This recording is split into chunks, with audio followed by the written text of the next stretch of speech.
I know a lot of people are asking is about the GoFundMe. Why'd you start it? Is it really your GoFundMe? Those are the questions that I hear a lot of people doing. And then, maybe you can tell us a little bit about what you may do with the money. Hey, the GoFundMe is to try to kick up, me to move around and do things. Yes, it is mine. But hey, y'all gonna get some too. You know what? I'm gonna share it. I ain't like that. I'm gonna let y'all know I'm not like that. But I need to move around, cause in a few minutes, I'm gonna have grills. I'm gonna have smokers, and I'm gonna be smoking everywhere I go. That's right, I say smoking. Don't take the wrong kind of smoking now and get out of hand. I'm talking about smoking meat. You dig? Tenderizing. Now, we all know that this Destination Smokehouse situation is getting real crazy and goofy, right? We know that Walt, he abruptly left Destination Smokehouse once the internet went crazy and he became aware that they started to trademark his name. They trademarked his idea. They did everything, right? And they was robbing him basically behind the scenes, right? So Destination Smokehouse, they started taking a hit, right? And with that, Nick had to come out and speak. He had to come out and get out in front of this, and he spewed a lot of lies because we know that when Walt, basically went on his own, he put out a GoFundMe and said that he was ultimately fired. So Nick came out and said that, well, he was never asked to leave. He was never fired, calling Walt a liar, right? Now we see Walt, we just saw him with Ronald Isley and his wife, making the meat fall off the bone. He out there doing, he out here now, he doing his thing big time. He rolling with the celebrities, right? But let's revisit when Nick came and Nick but Nick came out to give his side of the story. Good morning, my name's Nick, and recently there's been a lot of conversations about Destination Smokehouse that don't fully represent our history or what we stand for. Today, I want to speak directly to our supporters about Walter Johnson and his involvement with Destination Smokehouse. Walter was never asked to leave. The application to register the trademark for Tendernism was not filed without his knowledge. Walter was an early source of inspiration for me, and I've always been grateful for that. We've shared so many genuine moments together, talking about barbecue and bonding over the craft that we both love. These moments were filled with camaraderie and mutual respect. Today, I'm proud of Walter for having the courage to go after his own dreams. It takes heart. I respect anyone who chooses to build something of their own, and I wish him nothing but the best. The barbecue community is really small. Guys, we all know each other, and as small business owners, I feel it's our responsibility to support one another and celebrate the craft that brings people together through our food. It's always been about great food and the spirit of the community with barbecue, and that's what Destination Smokehouse will always stand for. We're grateful for the support of our guests and our team and the barbecue community. We will remain focused on moving forward with respect, positivity, and a shared purpose. Thank you, guys. Now, in the wake of all this drama, you have people now starting to come out and come after Nick and his wife. There's a woman online, and she's saying that she had a horrible experience with Nick and Destination Smokehouse. She went over there to do some filming. She got a chance to meet the old Unc. She got a chance to meet Nick, but the encounter she had with Nick's wife wasn't good. And she posted text messages of Nick's wife calling her all out of her name, calling her all everything but a child of God. Now, mind you, this thing, like she said that she wasn't going to post this, but now that all this stuff is coming out and it's showing just how dirty these people are or have been or displayed themselves to be, she's doubling down and she's talking like this. Now, I don't know if this is true. This is all alleged. This is her story. Okay, so I initially wasn't even going to tell this story, but now seeing all of the drama surrounding Destination Smokehouse, it's just feeling like karma. Karma came back to bite, and let me tell y'all why. 3 months ago, I went there in November to shoot content for them. The food was good, and the mac and cheese was absolutely trash, but the food was good, the barbecue. And I made a beautiful video, one of my highest viewed videos of the year, and I was really proud of that work. A few hours after I posted it, the wife of the owner, not the old man, but the owner, messaged me, calling me all kinds of hoe, saying, "You're disgusting, you're lucky you don't have daughters, the way you hunted my husband down and forced him to hug you." Like, these are her exact words. I would have never let that happen. Let me just show y'all the video of what she's mad at, first of all.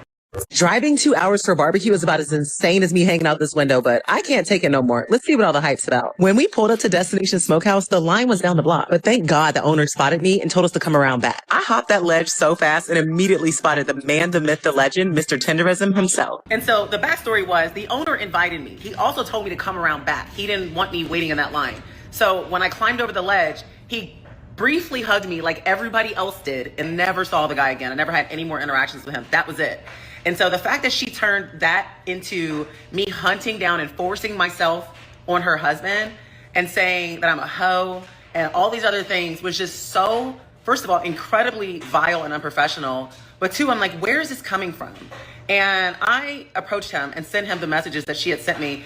And his only response was, well, I'm sorry that happened, but I knew my wife was crazy when I married her. Like, what? And I just felt like that response was incredibly dismissive.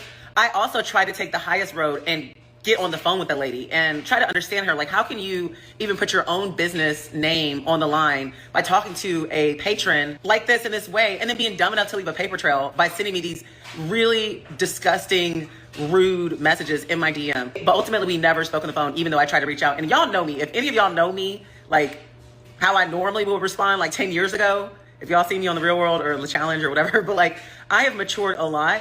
And I didn't even post this story on TikTok back then because I was like, you know what? I'm going to just walk away with grace. And so now seeing what they're going through now and the fact that there's just like one bad story after another or something shady, I'm like, not surprised. But yeah, you know what? Everything that's done in the darkness comes to light and all the stuff that's circulating them around, you know, the old man and how he is clearly being used. And so when I saw what was happening with Keith Lee, I wasn't surprised because I had already had a negative experience with them. And it's just tragic, you know, because they were doing a good thing and now it just seems to be a fall from grace. The truth is the truth. And I shouldn't have even been timid about telling my story the first time. Like, why was I trying to spare them? So, yeah. So these people, they're getting horrible reviews, man. He told her, well, he knew his wife was crazy when he married her. Right? That's crazy. And she said that when y'all seen her hug him and that's the only time that she saw him. He went back around the front or whatever. But she was sending this woman all kinds of disparaging messages, right? And this woman sat on this, right? She sat on this information. Now she's coming out with the information. But this leads us to understand what Keith Lee was going through when he went over to the restaurant. And he wanted to leave that $4,000 tip. And you know how the owner and everybody else came out and ran interference, man. Like, so these people, man, like they're not good people and they being exposed, man. They've been exposed. So now they start to see how the community now is reaching out to like he's not liking that. He's trying to now come out and get out in front of this. But there's something else that happened as well because came out and he's responded again after Nick responded.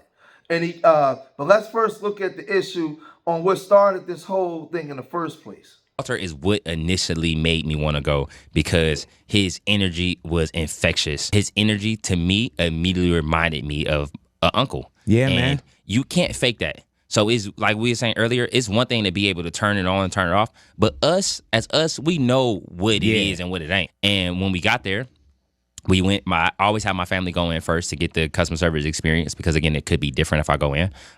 We got the food. The food, in my opinion, was good. Was it amazing? I wouldn't say so. Right. I think there were certain parts of it that were amazing. Like the oxtails were incredible. Mm-hmm. Some of the best oxtails I've ever had in my life. But the beef rib that was infamous for falling off the bone, it was a slice, allegedly, it was a slice in the back to where if you pick it up, the entire thing falls off. Right. Instead of it just we heard sliced. that too. Yeah, instead of it just coming off. You didn't- We had the food. Right after we got done eating, I attempted to go in and have a conversation with Unc. Again, we don't call beforehand. We don't set up meetings. We don't set up no times because the same experience that everybody else gets, I will want the same experience. So when we went in, I just want to have a conversation with him, which I understand everybody gets busy. Schedules are different, right? So we went in. His security said he is in a podcast and he is not available. So I said, okay, is there a way that we could just leave him a tip? The plan was to leave him $4,000. And leave I initially had $5,000 cash. I wanted to leave $1,000 to pay for anybody to come in line after us, and then $4,000 directly to Unc. It was a way to say thank you for what you do for our community. Right. I haven't seen a lot of old black men with gray beards that are fun and can joke with a bunch of different cultures and bring cultures together. So that's why I wanted to leave them the money. Security pretty much told us it was over with. It was done for the day. It was no way that we was going to be able to have a conversation with them. So we ended up leaving. We ended up passing that entire $4,000 out to the community. A week later or 2 weeks later, and it's the owner of Destination Smokehouse saying that I was basically, I'm paraphrasing, but I was trying to do charity to Unc, and I was singling him out, and I shouldn't have singled out a business owner. I should have given the money to every person around that was inside the business. A bunch of nonsense in my opinion. And that it was something that I did on my end that was negatively affecting things, even though I just honestly gave my opinion. And it had nothing to do with the food. They were saying that because I didn't give Nick, who was the owner, the $4,000, that was part of the issue. Even the way that he approached it, he didn't ask for anybody else. There's a lot of people visible on social media. To offer a tip to a business owner was crazy. That was the other thing too, is like he really thinks Walt is like this helpless guy who needs his help. How are you going to tip a business owner? Tip the whole staff. I think the tip was supposed to meant for staff, because what he typically do is he'll give it to them. So we can see that the wife is crazy and Nick is also crazy. We can see that now. So the brother wanted to leave a $4,000 tip, and he gonna tell him how he should leave the tip to the person he want to leave it to. Who the hell do you think he is? That's why the Unc left. Now we saw Unc's face while Unc was sitting there like, because he has some type of control over Unc, man. But I think that once the internet exploded, they gave Unc the heart to speak up for himself and, man, get up on out of there, man. Because at first, Unc was coming after us. But then somebody got to him and said, no, Unc, man, just listen to us, man. We trying to tell you, man. Right? So now there's, after Nick spoke, Unc came out, right? And he's now has the copyrights to Tendernism, the original guy that had the name for Tendernism. He met with this guy and this happened. Destination Smokehouse. I'm with Tendernism now.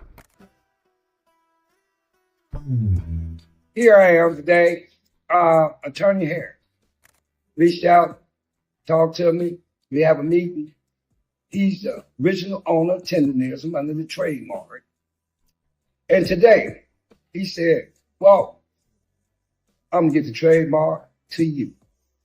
And here he is. Boy, look, Attorney Harris. Yes, sir. Man, you don't know the appreciation. Things have been happening. God is good. God is good. God is good. It wouldn't have happened It's up. if it wasn't for me. And now look at it. Hey, family, see how we reach out and text? Long time coming, but time is new. Well, I just want to thank you all for all that you've done for the community. You are a magnificent inspiration to us. And it is time for our community to work together to do big things economically. And it is an absolute honor to begin the process of transferring those trademarks over to you, because you deserve it, you created it, and you've created something very, very special for our community. So, and look, we ready to roll. Let's go, man. Hey, man, look at here. This Tendernism, boy. I'm finna really, y'all, finna have some fun. I'm finna tenderize the United States. And I say one thing to that. Booyah. My man. So shout out to Unc, man, and he said that he ready to tenderize the country. He ready to travel the country. Like I said, we saw him with Mr. Isley. So we already know he going to be cooking for the stars. He going to be going all over the place, right? The best thing that probably happened to him was that the brother showing up trying to give him the $4,000, and that owner running interference and causing the trouble that he caused, because he opened up the floodgates in the door for Unc to turn into the superstar, man. Right? They was coming there for Unc. They was coming there because Unc was sprinkling the seasoning salt on Smokehouse, on Destination Smokehouse. He was the one to sprinkle the seasoned salt on there. He was the one talking that jive talk, right? And making the meat fall off the bone and getting up, walking away. Y'all know how our culture is, man. He was the one being all over dramatic. You know what I mean? You know us. You know our culture, right? That idea is what was drawing people in of all races, of all colors. People was coming in from everywhere. I think I saw Utah tags. Like they was coming, they was coming in from everywhere, but they was coming in there because of that foundational Black American black man, right? With that southern, with that southern jive talk, right? That's what they was coming in there for. They wasn't coming in there for you, Otis. Nobody was coming to see you, Nick.